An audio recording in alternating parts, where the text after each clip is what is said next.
So welcome back to the channel quick prep classes. My name is Shahrukh Saifi. तो finally बच्चों, आज की ये जो क्लास है वो आपका चैप्टर नंबर जो 4 है, सत्ता के नए केंद्र, न्यू सेंटर ऑफ पावर का लास्ट पार्ट होने वाला है। अब ये जो पार्ट है बच्चों, कल हम लाइव क्लास में कर तो रहे थे, बट अनफॉर्चुनेटली वो क्या हुआ कि due to bad internet connection हमारी लाइव क्लास सही से नहीं हो पाई। और मैंने आपसे प्रॉमिस किया था कि मैं आपको प्रीमियर वर्जन में ये वाला जो पार्ट है इस लेसन का जरूर प्रोवाइड करवा दूंगा। तो इस वीडियो में बच्चों कंप्लीट आपका 6 पार्ट हो जाएगा और इसी पार्ट के साथ आपका जो चैप्टर नंबर 4 है वो कंप्लीट हो जाएगा। जी हाँ बच्चों, हमने टोटल 6 पार्ट में इस वाले लेसन को कवर किया है। तो आप मान के चलिएगा कि ये जो लेसन है आप अच्छे से जानते हैं कि टर्म 2 के एग्जाम में as per the CBSE circular वो 8 मार्क्स का आ रहा है। 8 मार्क्स का। बाकी के जो 2 लेसन है फर्स्ट बुक से वो 6-6 नंबर का आ रही है। तो कुछ ना कुछ तो इंपॉर्टेंट सही। तो आज की इस क्लास में बेसिकली हम बात करेंगे जो सत्ता के नए केंद्र है।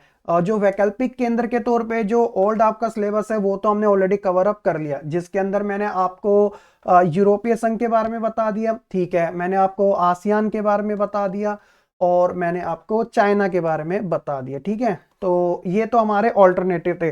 अब कुछ नए केंद्र जो इस लेसन का नाम रख दिया गया। तो नए केंद्र कौन कौन से, तो देखिए बच्चों, नए केंद्र के तौर पे आप मेनली बात करोगे भारत, रूस और इजराइल के बारे में। लेकिन आपके बुक में 2 कंट्री का नाम और दे रखा है जो कि क्वेश्चन मार्क के तौर पर है। बॉक्स में उसका आंसर आपके लिए मिल जाएगा आराम से। एक जापान, ठीक है, और एक दक्षिण कोरिया। तो ऑलरेडी आप ये मान के चलिएगा कि 1 2 3 4 5 8, मतलब टोटल 8 कंट्रीज या फिर संघ, इनके बारे में आपको इस लेसन के अंदर पढ़ना था। तो बेसिकली सारे कॉन्सेप्ट को जब आप क्लियर कर लोगे तब आपको ये पता चल जाएगा कि सत्ता के वैकल्पिक या फिर जो नए केंद्र हैं जो एक उभरती हुई अर्थव्यवस्था के तौर पे उभर रहे हैं वो कौन कौन से थे, उनकी क्या क्या कॉन्सेप्ट रहा, ठीक है। तो याद रखना इस लेसन में से बहुत सारे क्वेश्चन है जो कि 1 मार्क के अंदर आपको ज्यादातर देखने को मिल रहे हैं, क्योंकि उसमें फैक्ट से रिलेटेड बात हो रही है कि कौन सी ट्रीटी कब हुई थी या फिर इसकी फुल फॉर्म कब है, ये कब स्टैब्लिश हुआ था।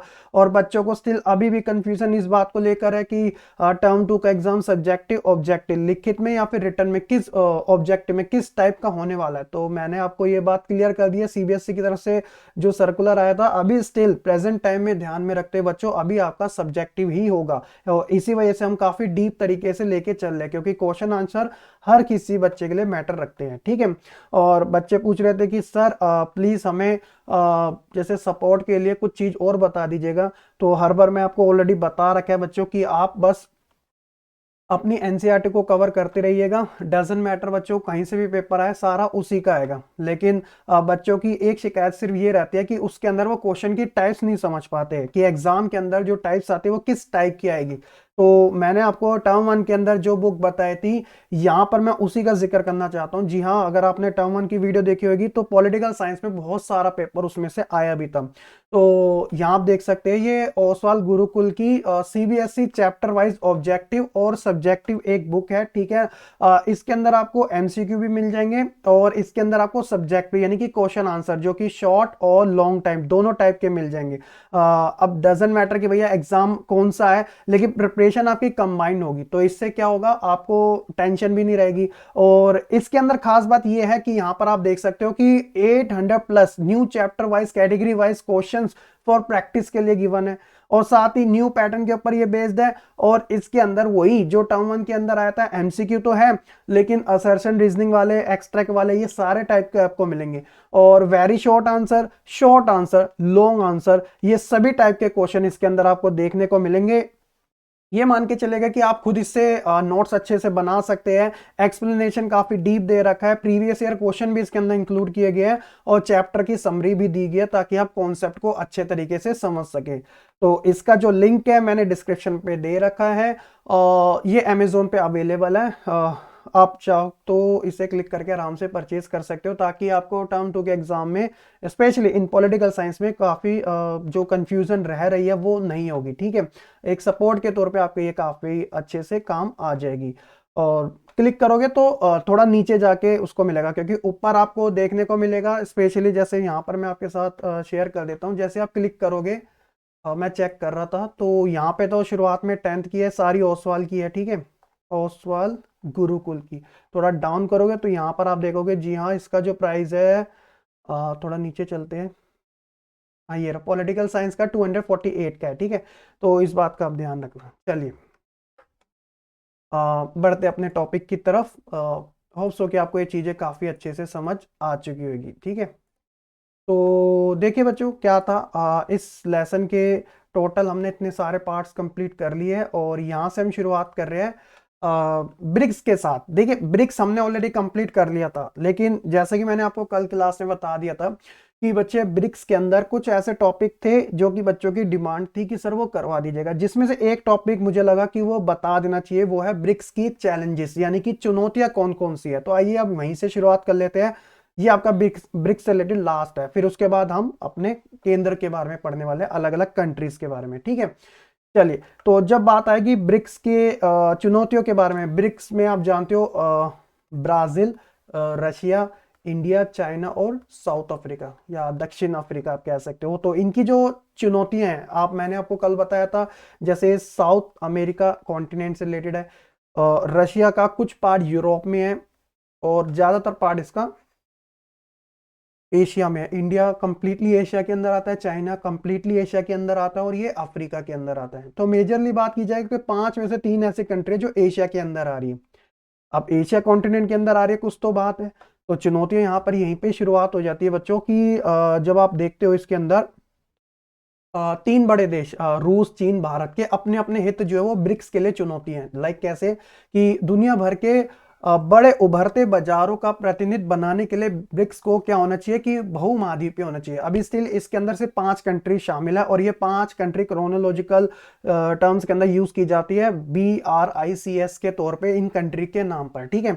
और ऐसी बात की जाती है कि अन्य महाद्वीपों के सदस्य को भी, सदस्य देशों को भी इसमें इंक्लूड करने के ऊपर विचार करना चाहिए, शामिल करने के ऊपर, यानी कि दायरा थोड़ा और बढ़ाना चाहिए, ऐसी बात की जाती है, ठीक है।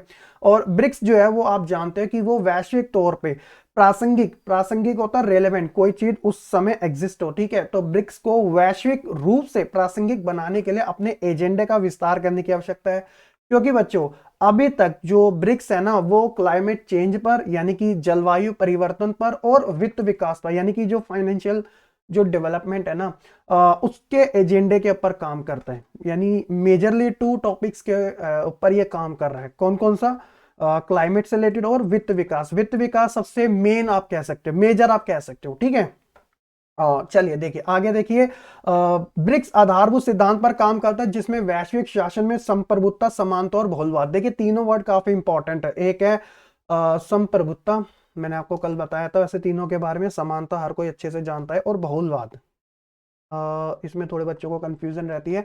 संप्रभुता का मतलब होता है कि जब कोई देश, वट कोई भी देश आप कह सकते हो, ठीक है, हम अपने भारत का एग्जांपल ले लेते हैं, इंटरनली और एक्सटर्नली, यानी कि आंतरिक तौर पे और बाहरी तौर पे किसी का गुलाम नहीं है, यानी कि उसके अंदर किसी देश का कब्जा नहीं है। जैसे 1947 से पहले क्या था, भारत एक संप्रभु देश नहीं था, क्योंकि जो पावर थी वो ब्रिटिश के पास थी। लेकिन 1947 के बाद इंडिया एक संप्रभु देश बना, क्योंकि जो कि आजाद था पूरी तरीके से, कि उसके ऊपर कोई बाहरी शक्ति जो थी वो अपना शासन नहीं चला रही थी, ठीक है। तो आज भारत एक संप्रभु देश है पूरी तरीके से, आप कह सकते हो, जी हाँ बिल्कुल।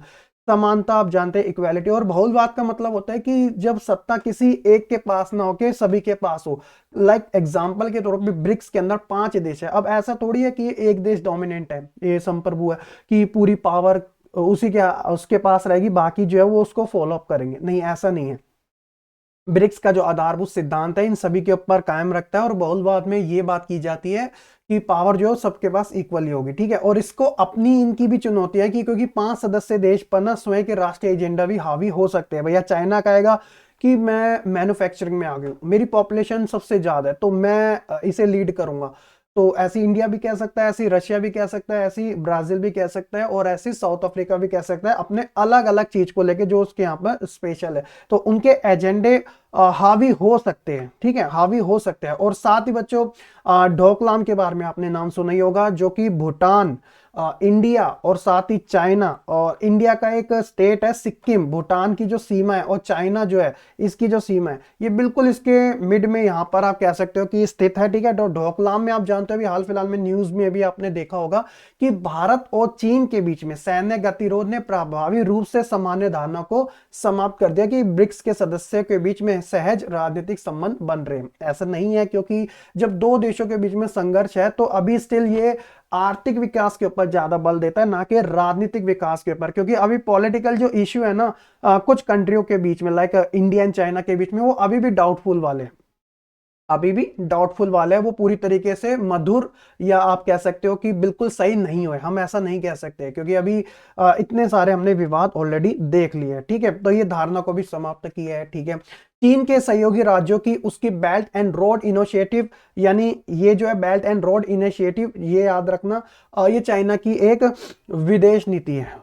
जैसे जो भारत आजाद हुआ था 1947 के बाद, तो भारत की जो विदेश नीति थी वो गुट निरपेक्ष आंदोलन की थी। गुट निरपेक्ष की नीति का मतलब यही होता है कि किसी गुट में तो शामिल नहीं होना, लेकिन अपने विचार खुले तौर पे रखना। अब ऐसा नहीं है कि दुनिया से मुंह फेर लेना, तो ये बात अलग हो जाएगी। ठीक है, तो चाइना की भी कुछ अपनी विदेश नीति है। बेल्ट एंड रोड इनिशिएटिव का मतलब है कि एक तरीके से कि वैश्विक स्तर पे जो हम अपना व्यापार है वो अलग तरीके से करेंगे, इसमें इसके सहयोगी राज्य भी इसके अंदर इंक्लूडेड है। ठीक है, और ब्रिक्स देश विशेषकर चाइना और भारत के बीच में संघर्ष भी भड़का सकते हैं, क्योंकि दोनों देशों की राजनीति काफी सेंसिटिव है। और एक बात आप अच्छे से ये तो जानते हैं कि साउथ एशिया की जब बात आएगी, ठीक है, साउथ एशिया के अंदर आप नेक्स्ट लेसन में अच्छे से पढ़ने वाले हो, सारे की सारी कंट्री उसके अंदर आने वाली है जो कि साउथ एशिया का पार्ट है। फिर चाहे भारत पढ़ो, पाकिस्तान पढ़ो, भूटान, मालदीव, अफगानिस्तान, श्रीलंका, नेपाल, भूटान, ये सारी 7-8 कंट्री है। ठीक है, काफी सेंसिटिव है ये सारी कंट्री, इनकी पॉलिटिक्स काफी ज्यादा सेंसिटिव है, संवेदनशील है, जिसको आपको चैप्टर नंबर 5 में आप पढ़ने को मिलेगा। तो ब्रिक्स के सदस्य विशेषकर चाइना और भारत के बीच में संघर्ष को भी भड़का सकते हैं। ठीक है, तो ये इसीलिए इसी कारण ब्रिक्स देशों की कुछ चुनौतियां हैं, तो आपको बस अपने माइंड में इनके बारे में अच्छे से याद रखना है। ठीक है, ताकि आपको ब्रिक्स के बारे में एक कॉमन सी इंफॉर्मेशन अच्छे से पता चल सके। इससे पहले ब्रिक्स के बारे में हमने वैसी सारी चीजें कवर कर ली थी, वो बार बार बताने की जरूरत नहीं है, आपको पार्ट में वो वीडियो देखने को मिल जाएगी। ठीक है, 5th पार्ट में डिस्क्रिप्शन में सभी के लिंक है। तो ये था हमारा ब्रिक्स वाला टॉपिक, होप्स हो कि आपको कंप्लीटली समझ आ चुका होगा। फिर भी कोई डाउट हो तो आप बता देना कमेंट सेक्शन में। चलिए अब आगे यहां से हम पढ़ते हैं सत्ता के नए केंद्र में जो दो आपकी बुक में गिवन है, एक जापान और एक दक्षिण कोरिया। तो देखिए ये बॉक्स में छोटा सा इनके बारे में इंफॉर्मेशन दे रखी है, और आपसे खुद पूछा गया क्या आपको लगता है कि ये भी सत्ता के नए उभरते केंद्रों में शामिल है। तो आइए जानते हैं कि क्या बात की गई है इस जापान कंट्री के बारे में, फिर डिसाइड करते हैं कि क्या होना चाहिए।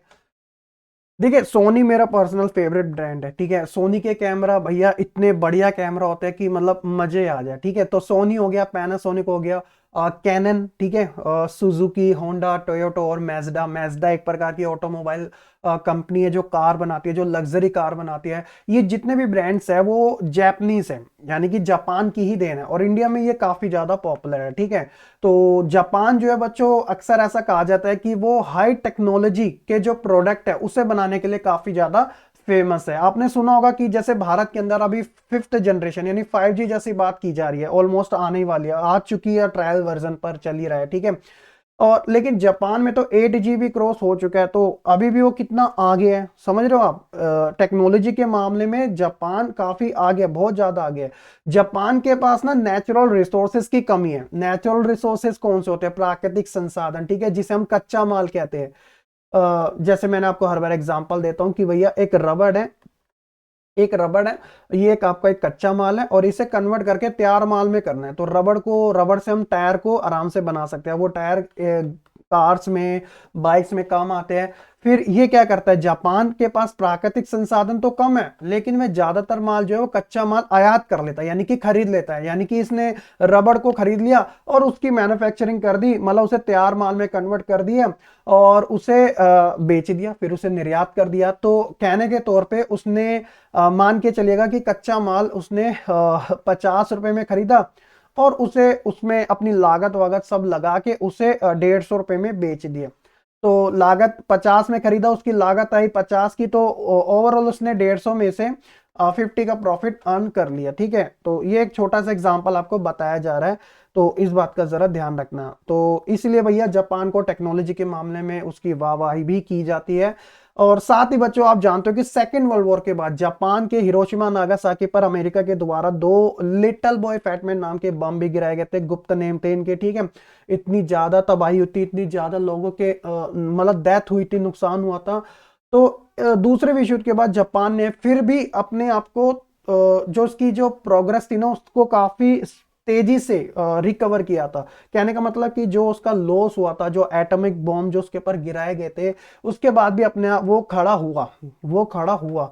तो आज भी उस बात पे उसको मिसाल दी जाती है जापान जैसे देश की, कि इतना बड़ा परमाणु वहां पे अटैक होने के बावजूद भी जापान अपने आप को रिकवर करने में सक्सेसफुल रहा। ठीक है, जापान 1964 में आर्थिक सहयोग तथा विकास, इसे इंग्लिश में कहते हैं OECD, इससे एग्जाम में फुल फॉर्म आ सकती है कि organisation for economic cooperation and development, इसका ये सदस्य भी बना था। अभी के समय जो इसके जो सदस्य देश है वो 38 मेंबर है, जो कि 1961 में इसकी स्थापना हुई थी एज पर द विकिपीडिया। ठीक है, और organisation for economic and cooperation and development यानी कि आर्थिक सहयोग तथा विकास संगठन, एक आप जानते हो नाम से पता चल रहा है कि एक उस प्रकार का संगठन है जो कि डेवलपमेंट और इकोनॉमिक ग्रोथ के ऊपर ज्यादा बात करता है। तो जापान भी बच्चों इसका सदस्य बना, और साथ ही दक्षिण कोरिया जो इसके बाद हम पढ़ेंगे वो भी इसका सदस्य है। ठीक है, खैर उसको हम बाद में पढ़ेंगे, स्टिल हमारा भी फोकस जापान के ऊपर रहना चाहिए। तो आप जानते हो कि परमाणु बम की विभीषिका झेलने वाला एकमात्र देश जापान ही है। ठीक है, और जापान संयुक्त राष्ट्र के बजट में 10% का योगदान करते हैं, मतलब कमाल है। ठीक है, और संयुक्त राष्ट्र संघ के बजट में अंशदान करने के लिहाज से जापान इस मामले में दूसरा सबसे बड़ा देश है। ठीक है, तो अक्सर ये बात भी की जाती है। और जापान ने देखिए 1945 का वो दौर था, लेकिन आफ्टर 5 ईयर जापान ने अमेरिका के साथ सुरक्षा गठबंधन भी करे थे।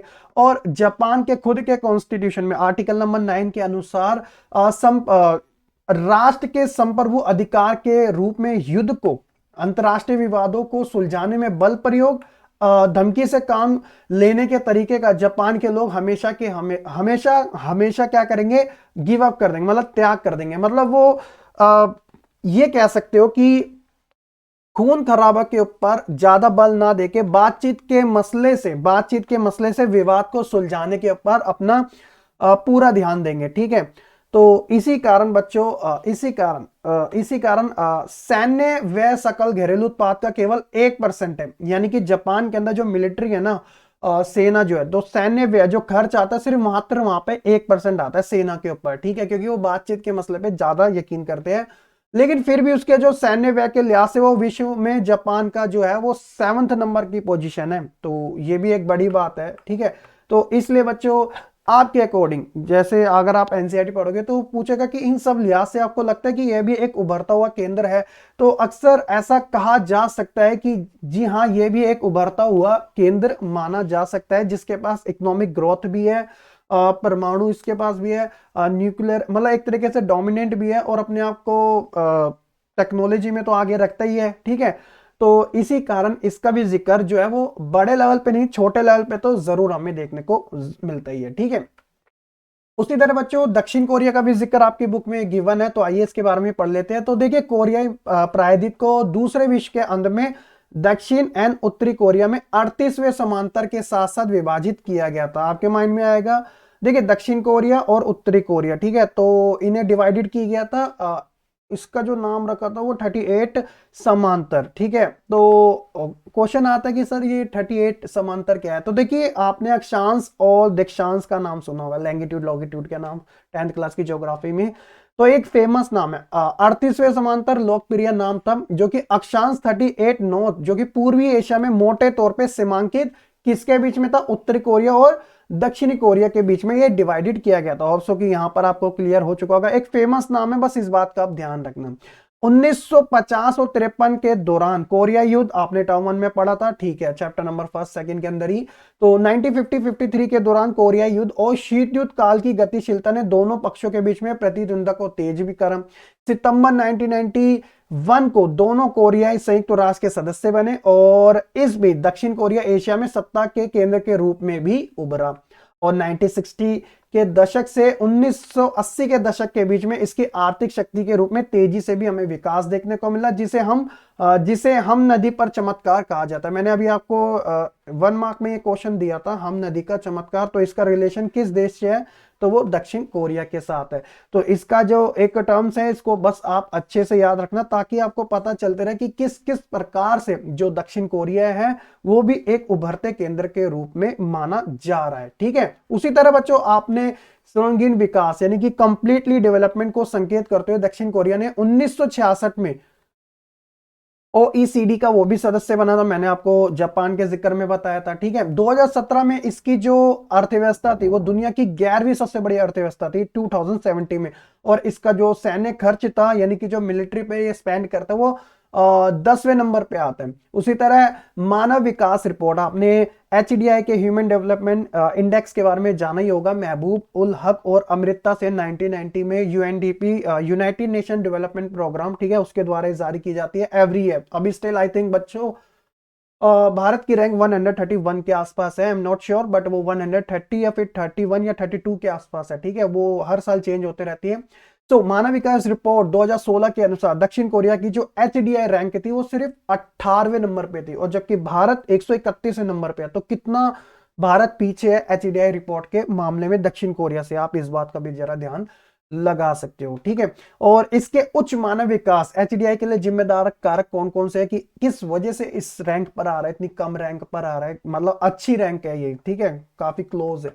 तो सफल भूमि सुधार, ग्रामीण विकास, व्यापक मानव विकास संसाधन, न्याय संगत आर्थिक वृद्धि विकास, ये कुछ इसके कारक माने जाते हैं जो कि जिम्मेदार है एक तरीके से कि इसे हाई कैटेगरी में लेके आ रहे हैं। ठीक है, तो और आपने कुछ सुना होगा कि निर्यात उन्मुखी और पुनर्वितरण की नीतियां दक्षिण कोरिया अपनाता है, लाइक जैसे कि सार्वजनिक नवरचना विकास प्रभावित संस्था है, आप जानते हो, लाइक मेरे पास खुद का मोबाइल सैमसंग का है। ठीक है, सैमसंग हो गया, LG हो गया, हिंडाई जैसी दक्षिणी कोरियाई ब्रांड भारत में काफी ज्यादा प्रसिद्ध भी है, और ऊपर से भारत और दक्षिण कोरिया के बीच कई समझौते और उनके बढ़ते वाणिज्य और सांस्कृतिक संबंधों को भी दर्शाते हैं। तो इस आधार पे हम कह सकते हैं बच्चों कि दक्षिण कोरिया भी एक उभरते हुए सत्ता के केंद्र में देखने को हमें मिल सकता है। ठीक है, तो इसी टॉपिक के साथ आपका जो स्मॉल सी चीजें थी लाइक जापान और दक्षिण कोरिया के बारे में वो भी होती है कंप्लीट। आई होप कि बच्चों आपको इन दोनों के बारे में काफी अच्छे से समझ भी आ चुका होगा। ठीक है, सारी बेसिक्स इंफॉर्मेशन है, कोई रॉकेट साइंस वाली चीजें नहीं है। उसी तरह अब यहां से हम बात करते हैं जो कि जिसका मैंने थंबनेल लगाया है, रूस, भारत और इजराइल के बारे में, जो कि न्यू टॉपिक है आपका, न्यूली एडिड टॉपिक है, मैंने आपको पहले बता दिया, न्यूली एडिड टॉपिक है ये आपका ब्रिक्स और ये वाले। ठीक है, तो ब्रिक्स तो हमने कवर कर लिया, अब इसके बारे में भी थोड़े बहुत जानकारी हम ले लेते हैं, जो कि काफी स्मॉल दे रखी है, ज्यादा आपको आउटसाइड ज्यादा नहीं है, ठीक है, ज्यादा नहीं है। तो देखिए बच्चों, रूस जो है वो पूर्व सोवियत संघ का एक प्रकार से हिस्सा था। ठीक है, तो विघटन से पहले उसका सबसे बड़ा हिस्सा एक रहा है, अक्सर ऐसा कहा जाता है, हम जानते हैं, टर्म 1 में हमने पढ़ा है। 1980 के दशक के अंत में और 90 के दशक की शुरुआत में सोवियत संघ का विघटन के बाद जो रूस था वो एक प्रकार से इसका उत्तराधिकारी के रूप में उभरा, यानी कि रिप्रेजेंटेटिव, प्रतिनिधि, सक्सेसर। और रूस की जो जीडीपी इस समय प्रेजेंट टाइम में 11वें स्थान पर आती है, जीडीपी, ठीक है, सकल घरेलू उत्पाद। रूस के पास देखो खनिज है, प्राकृतिक संसाधन है, गैसों के भंडार है, जो इसे वैश्विक दुनिया में एक शक्तिशाली देश बनाते हैं।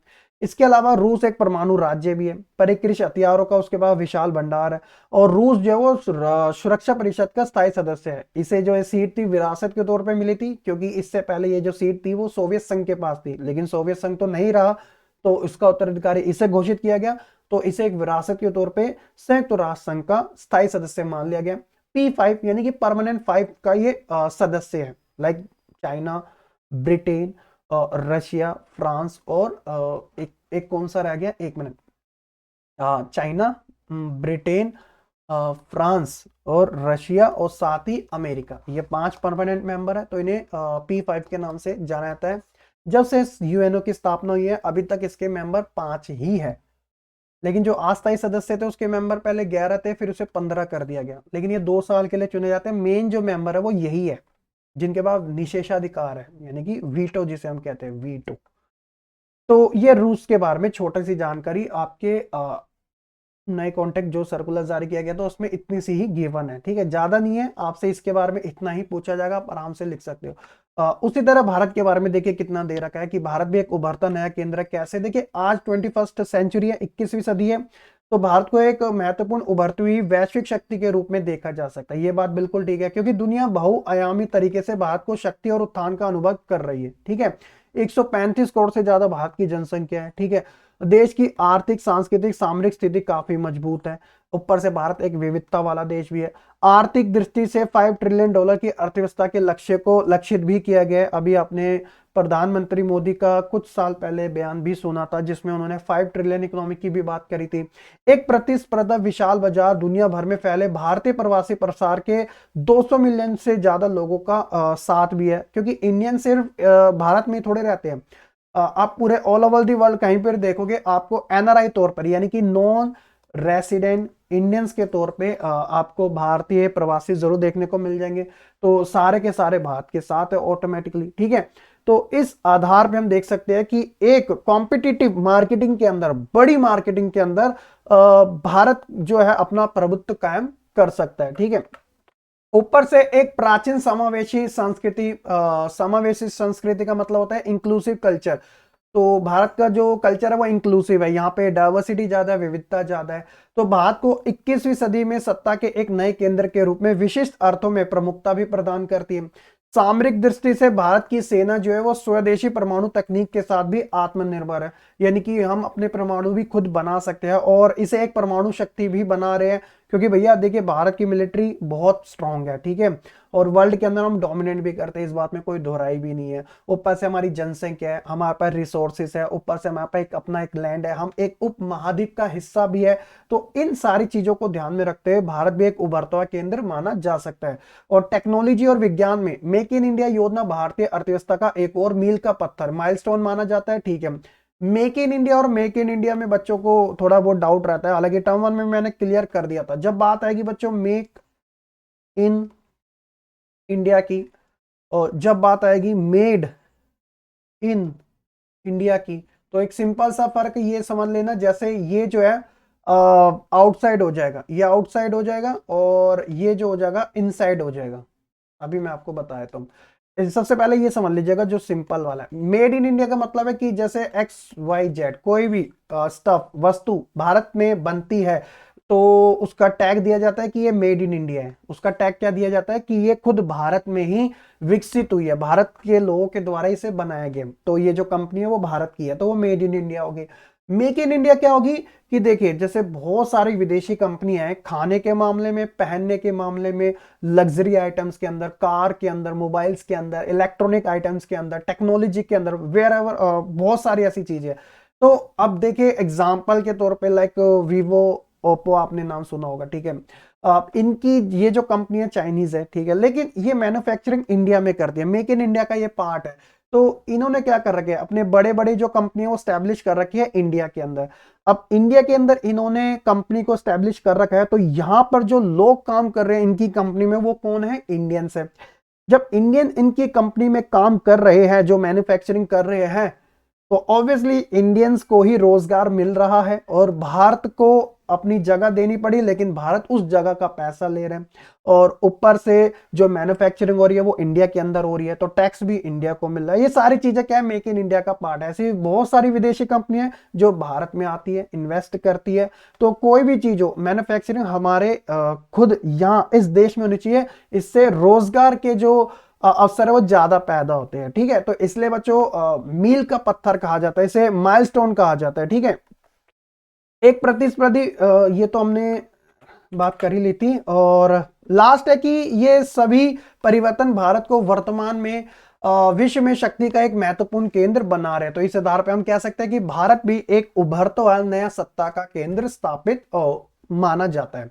उसी तरह आखिरी आप कह सकते हो, इजराइल के बारे में। तो इजराइल भी उभरता एक नया केंद्र है। देखिए, इजराइल एक उभरती अर्थव्यवस्था के अलावा साइंस एंड टेक्नोलॉजी और रक्षा यानी कि डिफेंस के मामले में 21वीं सदी की दुनिया में सबसे शक्तिशाली राष्ट्रों के रूप में उभर रहा है। पश्चिमी एशियाई देशों की ज्वलंत राजनीति, आप जानते हो मिडिल ईस्ट के बारे में, पश्चिमी एशिया हमने टर्म 1 के अंदर भी पढ़ा था, ठीक है। तो पश्चिमी एशिया देशों की ज्वलंत राजनीति के बीच में स्थित इजराइल वैसे है ये एशियन कॉन्टिनेंट का पार्ट ही, ठीक है। तो इजराइल अपने रक्षा कौशल में, तकनीकी नवविचारों में, औद्योगिकरण और कृषि विकास के आधार पर वैश्विक राजनीति में अपनी प्रशंसता की एक नई ऊंचाइयों तक पहुंच चुका है, ठीक है। और सामान्य रूप से समकालीन वैश्विक राजनीति और विशेष रूप से अरब प्रभुत्व वाली पश्चिमी एशियाई राजनीति में इजराइल ने क्या किया है, प्रतिकूल परिस्थितियों में वो परिस्थितियां जो कि इसके फेवर में नहीं थी बल्कि इसके अगेंस्ट थी। अगर यहाँ पे अनुकूल होता तो वो उसके फेवर में होता, यहाँ प्रतिकूल है तो वो उसके अगेंस्ट है। तो भैया इजराइल ने प्रतिकूल परिस्थितियों के खिलाफ भी अपने आप को कायम कर रखा है, जो कि एक छोटा सा ज्यूइस्ट राष्ट्र है। ज्यूइस्ट मतलब कि यहूदी, ठीक है, जोइनी इसे कहा जाता है।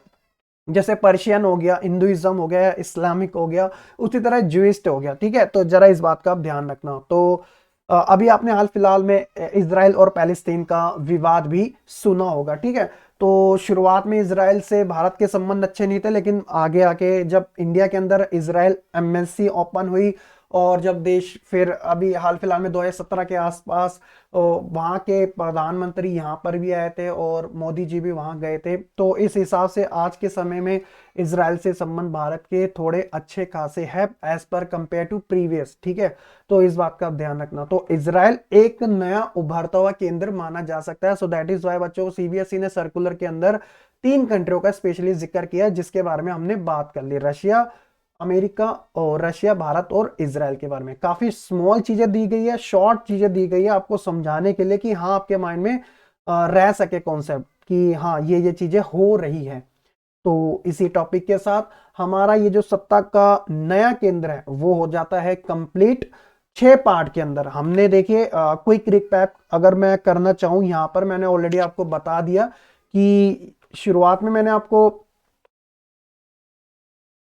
देखिए यूरोपीय संघ बताया, फिर आसियान के हमने जिक्र किया, फिर हमने आसियान का जिक्र किया, फिर मैंने चाइना के बारे में बताया, तीसरा हो गया।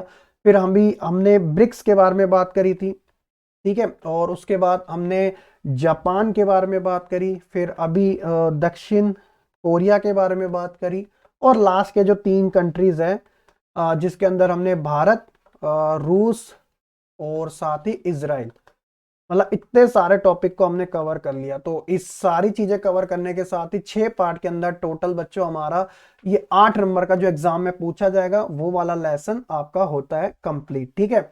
तो होप्स कि बच्चों ये आपको कंप्लीटली लेसन अच्छे से समझ आ चुका होगा। कोई डाउट हो तो कमेंट सेक्शन में जरूर बता देना, ठीक है। और आपकी जानकारी के लिए एक चीज और मैं बता देता हूँ, 1 मिनट। यहाँ पर अगर आप देखना चाहोगे तो ठीक है। तो एज यू नो कि बच्चों क्विक प्रेप क्लासेस की ऑफिशियल ऐप जो है वो प्ले स्टोर पर लॉन्च हो चुकी है। अगर आपने नहीं डाउनलोड किया तो डिस्क्रिप्शन में उसका लिंक है। और पॉलिटिकल साइंस का टर्म 2 का स्पेशल कोर्स भी हमारा स्टार्ट हुआ पड़ा है। स्टिल अभी तक आपने इसे ज्वाइन नहीं किया तो आप ज्वाइन कर सकते हैं, काफी अफोर्डेबल प्राइस है, ठीक है। जहां पर आपको live classes, recorded doubt session, MCQ test series, PDF, short and long question और कार्टून, मैप, असाइनमेंट, प्रैक्टिस, ये सारी चीजें आपको आराम से मिल जाएगी। 10 जनवरी से ऑलरेडी हमारा स्टार्ट हो चुका है, मात्र 275 पर मंथ के हिसाब से। मंडे टू फ्राइडे यहाँ पे क्लास होती है। ज्यादा जानकारी आपको ऐप में इसी के डिस्क्रिप्शन में मिल जाएगी। ये आपका 4 मंथ का कोर्स है, बल्कि आपको इसमें सिर्फ 3 महीने तक का ही पे करना है अगर आप ईएमआई पे देना चाहते हैं। तो अगर आप वन टाइम पेमेंट करते हैं तो कोर्स वैसे आपका 799 का है, लेकिन डिस्काउंट के साथ वहाँ पे आपको कूपन कोड ऑलरेडी अवेलेबल है, वहाँ पे 100 रुपये का ऑफ आराम से मिल जाएगा, ठीक है। तो 4 मंथ जिसमें अंदर 1 मंथ आपका एडिशनल जो फ्री है, और ये कोर्स की जो वैलिडिटी है वो टर्म 2 के एग्जाम तक है। आप टर्म 2 का एग्जाम जब तक नहीं होता तब तक आपका कोर्स वैलिड रहेगा, ठीक है। तो वैसे 30 अप्रैल तक है, लेकिन उसके आगे एक्सटेंड कर दिया जाएगा जैसे भी वहां पे रिक्वायरमेंट होगी। बट यहाँ पर जो फीस का जो स्ट्रक्चर रखा गया वो ओनली फॉर 3 मंथ का ही रखा गया है। उसके आगे जितना भी होगा एडिशनल वो फ्री होगा एब्सोल्युटली। कोई डाउट है तो आप कॉल कर सकते हैं, ऐप में आपको सभी चीजें काफी डिटेल में गिवन है, ठीक है। होप सो कि आप ये सभी चीजों के बारे में अच्छे से समझ चुके होंगे। तो चलिए फिर मिलेंगे बच्चों अपने फिर नेक्स्ट सेशन के साथ। तब तक के लिए सभी बच्चे खुश रहे, पढ़ते रहे और ऐसे ही आगे बढ़ते रहे। और यस, एक चीज और कि भैया टेलीग्राम पे ज्वाइन आप हमेशा रहिएगा अगर अभी तक आप ज्वाइन नहीं हुए हैं, क्योंकि यहाँ पे 5530 से ज़्यादा मेंबर है। क्योंकि मैं डायरेक्ट लिंक यहाँ पे शेयर करता हूँ, पीडीएफ भी देता हूँ, कंटेंट अपडेट्स क्विज भी यहाँ पे करवाता रहता हूँ। तो आप ज्वाइन कर सकते हैं, डिस्क्रिप्शन में इसका भी लिंक आपको आराम से मिल जाएगा। और ये सोशल मीडिया के हमारे हैंडल है, आप इन्हें भी ज्वाइन करके जरूर रखिएगा फॉर फर्दर अपडेट्स के लिए। ठीक है, तो ये सारी चीजें थी। होप सो कि बच्चों आपको ये सब अच्छे से समझ आएगा, पसंद आएगा। तो लाइक करिएगा, शेयर कीजिएगा और अपने फ्रेंड को इनवाइट करना बिल्कुल ना भूलेगा। क्योंकि अभी हमने सिर्फ 50% चीजों को ही कंप्लीट किया है। कहने का मतलब कि टर्म 1 को कंप्लीट किया है। हमारा मेन जो लक्ष्य है अब टर्म 2 का है। ठीक है, तो चलिए, गुड बाय।